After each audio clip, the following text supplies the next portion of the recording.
おはようございます。今回は木目の描き方について細かいところまで説明解説していこうと思います。では行ってみましょう。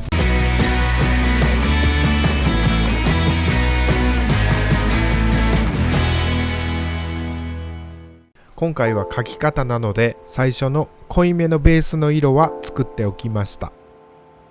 まず濃いめのベースの色を3つに分けます。1つはそのまま、1つは薄い色用、1つは濃い木目用です。まず濃いベースの色を全体に傷自体と傷の縁が隠れるまで塗ります。縞模様に塗っていっているのは、塗ったところが乾きかけている時に上からかぶせて塗ると、乾きかけた塗料の塊を引っ張ってしまい、その塊がブツのようになってしまうからです。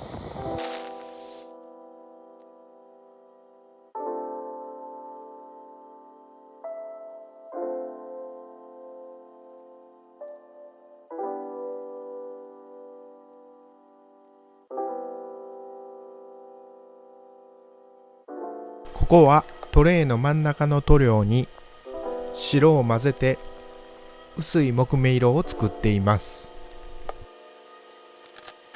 トレイの一番左が濃いベースの色、真ん中が薄い木目色、右が濃い木目色を作る予定です。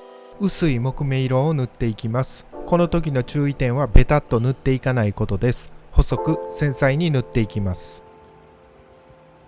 どこをどう塗っているかというと、濃い木目と濃い木目の間を抜くように塗っていっています。木目はよく見るといろんな色が点在しているので、最初に入れた濃いベースの色を薄い木目色で消しきるのではなく、少し透かしながら描くとリアリティが出ます。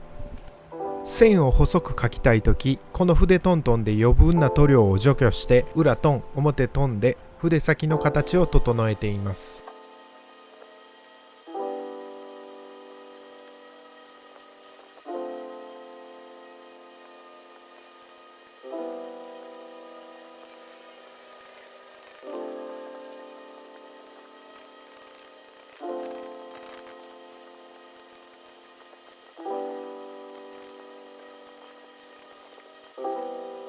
ここで薄い木目色を分けて、それに白を混ぜてハイライトを作ります。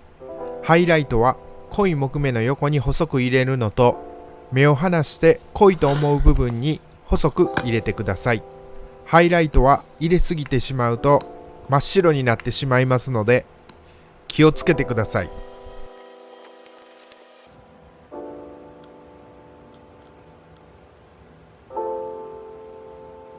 こうやって木目の横に入れてやると木目が引き立ちます。補修した時に木目がぼやけてしまったりした時にも有効な方法です。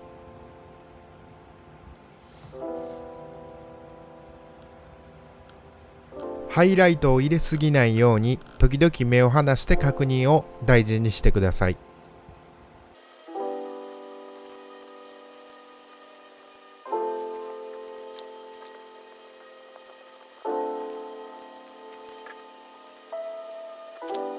ここは最初に分けた濃いベースの色に赤と黒を足して濃い木目色を作っています。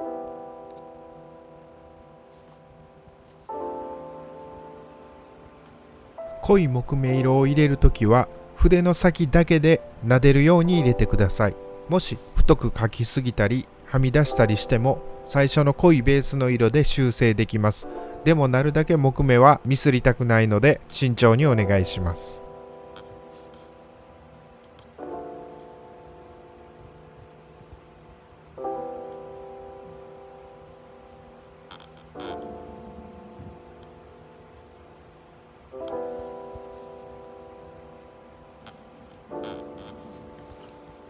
木目描きで重要なことは途切れている木目をつなぐことです。最悪つながる木目がない場合、想像して描き足してやるのもありです。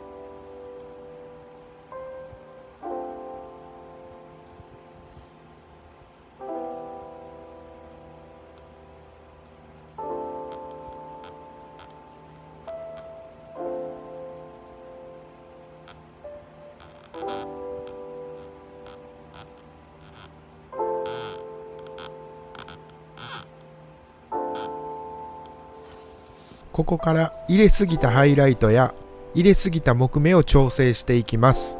最後の調整はすごく感覚的で、常に離れてみてどうか判断します。例えばよくあるちょっと黄色いだと、1、ほんのり赤みがかったベースの色を入れてやるの方法や、2、シャバシャバの赤でぼかし塗りで入れてやるなどの方法があります。この最後の調整がうまくなれば、ベースの色が失敗していても調整で持っていけることが多いです。これは訓練でしかないですが、得意になればその技術が常にあなたを助けてくれますので、ぜひ頑張って習得してください。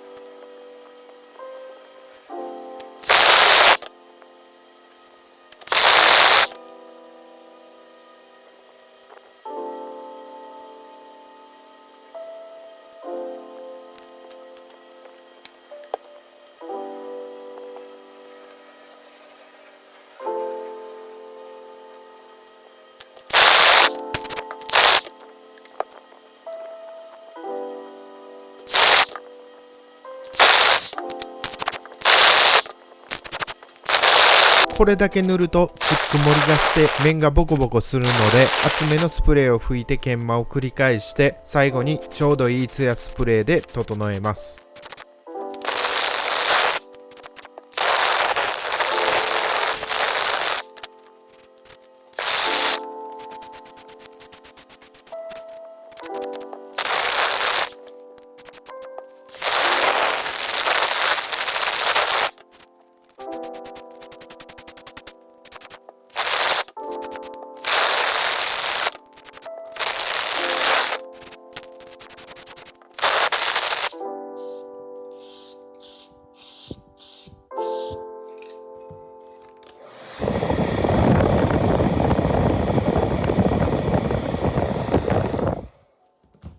いい感じに仕上がりました。最後まで見ていただきありがとうございました。お気軽に感想やご質問をいただけると嬉しいです。ご視聴ありがとうございます。ぜひチャンネル登録とグッド評価よろしくお願いします。